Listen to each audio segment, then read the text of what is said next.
So this is the title of my presentation today. Actually, I have been working with Professor Stathopoulos on this topic for recent years. So this title can be replaced by some remarks on my collaboration with Professor Stathopoulos. So I am afraid it contains a bit too personal things. So I apologize it's in advance.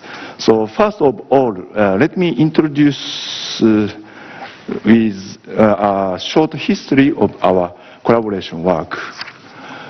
I met with Professor Stathopoulos for the first time in Tokyo in 2004.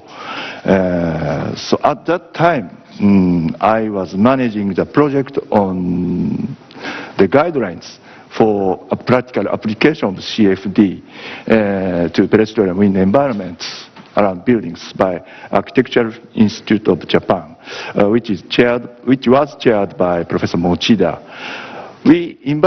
At that time, we invited Professor Stathopoulos to our discussion and asked him for advice about the project. Indeed, he made very important comments and advices to us. This is why we thanked him in the paper. At that time, I had a chance to talk with him one-to-one, and I was very attracted by not only his expertise in wind engineering, it needs no explanation, but also his personality.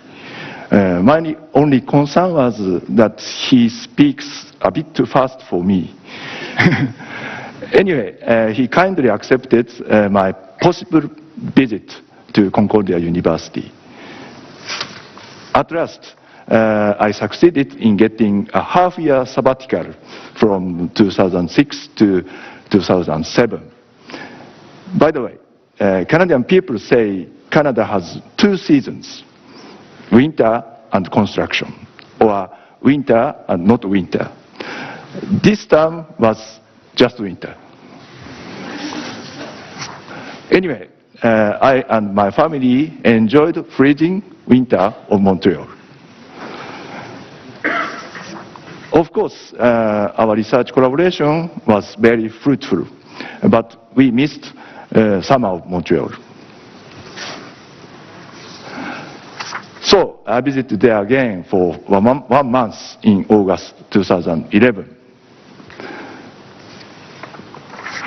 We could cool off at his wind tunnel. This day is a review paper published in 2013, which has the same title with today's presentation. From now, I would like to show the essence of the paper briefly.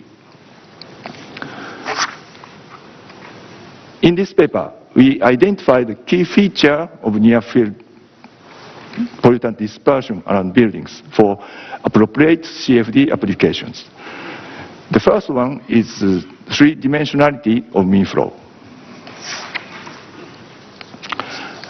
Everybody in here knows well, flow field around buildings are highly three-dimensional nature as illustrated in these famous figures.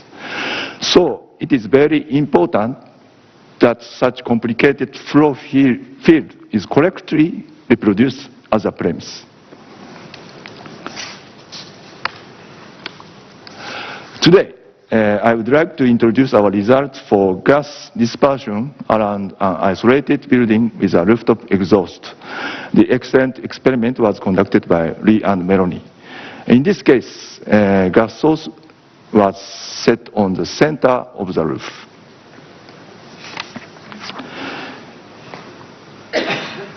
This is the comparison of time average streamlines by Rand's Reynolds average Navier-Stokes equations model based on the standard caption model and revised caption models.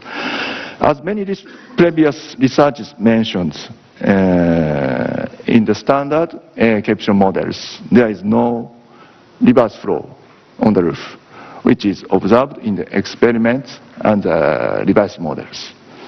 So, reproduction of three-dimensional flow field is sensitive, very sensitive to turbulence model. Next figure compare the contours of concentration on the roof surface. Wind direction is from up to bottom, and the source is here. So the concentration was advected to the upwind direction, opposite to the wind direction by the recirculation flow in the experiment. But the distribution patterns are much different in two capsule models. In standard capsule models, concentration is completely advected to downstream because the recirculation flow on the roof is not reproduced. On the other hand, a reversed capsule model, the tendency of the experiment is well reproduced. So, reproduction of three-dimensional flow structure is very important for predicting a concentration field correctly. This figure compares the distribution of concentration on the roof and walls along with streamline direction and lateral direction. The revised capsule models indicated as blue marks improves the result as compared with the standard model, which indicated as orange lines in streamlines. It's much improved in revised capsule models. On the other hand, the revised model still underestimated concentration diffusion in lateral directions. Why?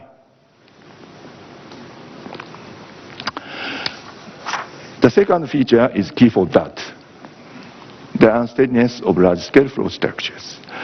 Unsteadiness of large-scale flow structures can be observed in vortex shedding flow behind the rough body or intermittent circulation in straight canyon flow. This type of fluctuation organized by the large-scale flow structure should be distinguished from the stochastic turbulent fluctuations. This figure conceptually illustrated the difference between periodic and turbulent fluctuations in vortex shedding flow. This is turbulent fluctuation. This is periodic fluctuations. So even if the phase average value has certain values, but time average value must be 0. So steady runs can treat only the time averaged value. So essentially, steady runs underestimates fluctuation of variables.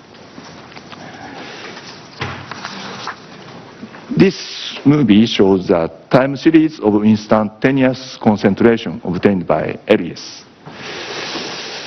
As you can see, the shape of the high concentration region indicated as red vary widely due to flapping motion of the plume. So the plume dispersion around the buildings is highly influenced by large-scale unsteady flow structure generated by the buildings. This figure compares the time-averaged concentration on the roof and side and leeward walls. By reproducing the large-scale fluctuation in areas, so concentration are more widely spread in horizontal direction in areas. But therefore, a concentration distribution on the side and leeward walls are completely different between steady runs and LES.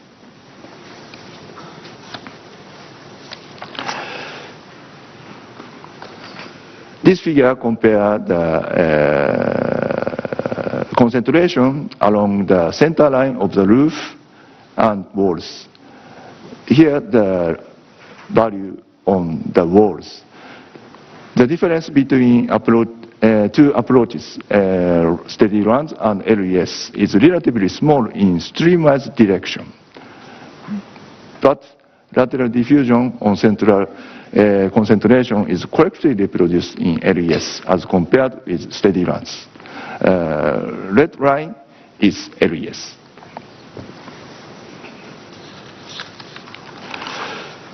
The third feature is anisotropy of turbulent scalar fluxes. As you know, in runs simulations, usually standard gradient diffusion hypothesis, SGDH, is assumed. In this assumption, turbulent mass flux is proportional to mean concentration gradient.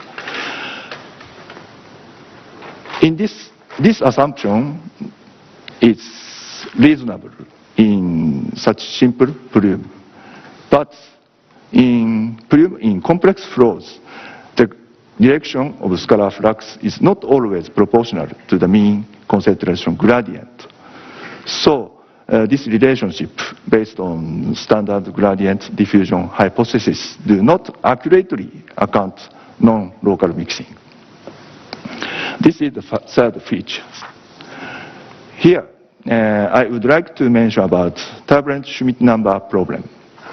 As I explained, usually steady runs computation for dispersion in complex flow has two main deficiencies. No reproduction of large-scale flow unsteadiness and limitation of standard gradient diffusion hypothesis. The turbulent Schmidt number is sometimes used for compensating such deficiencies of steady runs. It means by giving small Schmidt number, the turbulent scalar fluxes can be increased superficially. But this type of compensation should be done carefully because these deficiencies have different physical meaning. Such deficiency from turbulence modeling should be remedied by improving or upgrading turbulence model itself. So I would like to conclude my today's presentation as follows. Needless to say, CFD has a considerable potential for predicting and analyzing near-field pollutant dispersion around buildings. But in order to use it appropriately, sufficient attention to the model theory and implementation is required. Especially, turbulence models should be chosen appropriately by understanding their inherent strengths and limitations. Professor Stathopoulos concluded his pioneering CWE review paper in 2002 with the following remarks. He said, many more parallel studies, numerical and experimental, will be necessary in order to increase the present level of confidence in the computational results. And more effective efforts should be made in the numerical simulation of fluctuating flow fields and the numerical evaluation of peak value of variable necessary for design. At least for near-field pollutant dispersion around buildings, this quote is still important and we should keep it in mind. Finally, I am very happy to be here to make this presentation as a halfway point of our collaborations. I'd like to say personal thanks to and congratulations to Ted, and thank you for all for your kind attention. Thank you very much.